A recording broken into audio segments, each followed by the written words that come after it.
आज मैं ग्रामर करा रही हूँ, वो भी अपठित गद्यांश।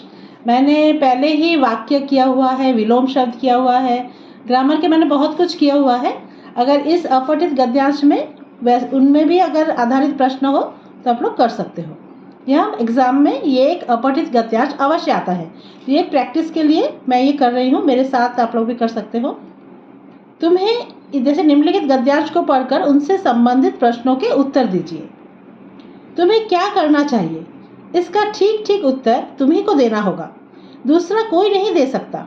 कैसा भी विश्वास पात्र मित्र हो, तुम्हारे इस काम को वह अपने ऊपर नहीं ले सकता। हम अनुभवी लोगों की बातों को आदर के साथ सुने, बुद्धिमानों की सलाह को कृतज्ञतापूर्वक माने, पर इस बात को निश्चित समझकर कि हमारे कामों से ही हमारी रक्षा व हमारा पतन होगा।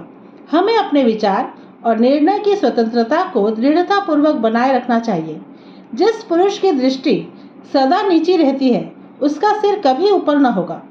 नीची दृष्टि रखने से यद्यपि रास्ते पर रहेंगे, पर इस बात को न देखेंगे कि यह रास्ता कहाँ ले जाता है। चित्त की स्वतंत्रता का मतलब चेष्टा की कठोरता या प्रकृति की उग्रता नहीं है। अपने व्यवहार में कोमल रहो और अपने उद्देश्यों को उच्च रखो। इस प्रकार नम्र और उच्चाशय दोनों बनो। अपने मन को कभी मरा हुआ न रखो। जो मनुष्य अपना लक्ष्य जितना ही ऊपर रखता है, उतना ही उसका तीर ऊपर जाता है।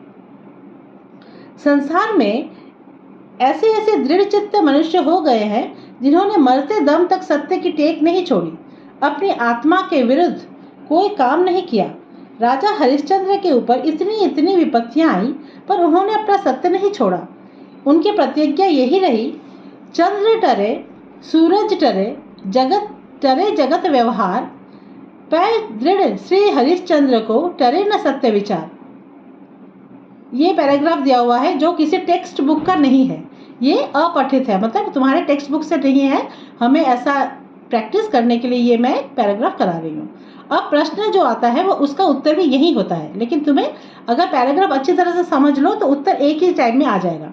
जैसे इस अनुच्छेद के उपयुक्त शीर्षक दीजिए, स्वावलंबी बनो, स्वाभिमानी बनो, स्वतंत्र चेता बनो या दृढ़ प्रतिज्ञ बनो।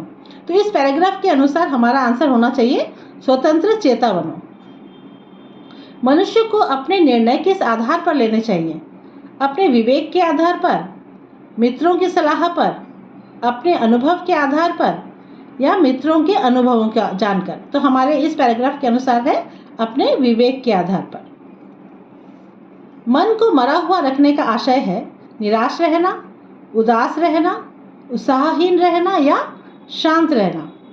मन को मरा हुआ माने उत्साहहीन रहना। ठीक है, नेक्स्ट और भी 2 प्रश्न है। निम्नलिखित वाक्य का प्रकार बताइए। अपने व्यवहार में कोमल रहो और अपने उद्देश्य को उच्च रखो। सरल वाक्य है, मिश्र वाक्य या जटिल या संयुक्त? ये होगा संयुक्त वाक्य। क्यों? क्योंकि यहाँ पे और है ना। मैंने वाक्य का विश्लेषण किया हुआ है, तुम लोग आगे पहले ये मेरे नाम पे देख सकते हो। वाक्य का अच्छी तरह से मैंने समझाया हुआ है वाक्य। स्वतंत्रता का विलोम छाटिए, मतलब ऑपोजिट वर्ड। गणतंत्रता, परतंत्रता, स्वाधीनता या पराधीनता। स्वतंत्रता, परतंत्रता, है ना। तो विलोम शब्द भी मैंने किया हुआ है, तुम लोग वो भी देख सकते हो। आज फिर हमारा एक कंप्लीट हुआ।